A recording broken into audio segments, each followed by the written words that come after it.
Расте трендот на дојави од деца на СОС телефонската линија на Меѓаши во првите 6 месеци од оваа во однос на минатата и предминатата година. Од 151 дојава годинава, упатени од 223 деца, најмногу поплаки имало поради нерасчистени брачни односи во кои колатерална штета се најмладите и тоа им се одразува врз нивното ментално здравје.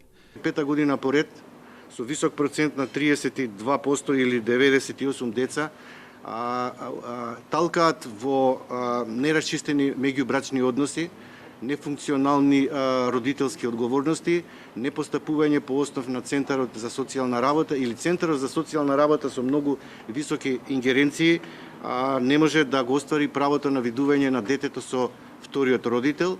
Децата се отуѓуваат од родителите, а за време на пандемијата главниот старател ја злоупотребувал можноста да го спречи детето да го види другиот родител.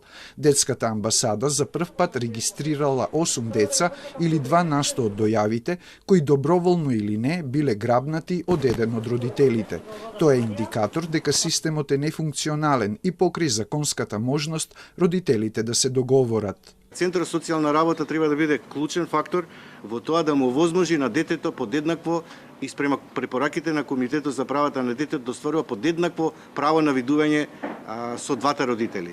Потребно е доекипирање на Центарот за социјална работа, но изголемување на бројот на обуки за вработените, смета операторката на СОС телефонот Јулијана Велковска. Втор проблем или 27% од дојавите биле за насилство врз децата. На трето место или 19% од јавувањата се за непристапност на децата до образование и здравствена заштита, а на четврто место или 10% од пријавите се за проблеми со менталното здравје како последица на брачните односи.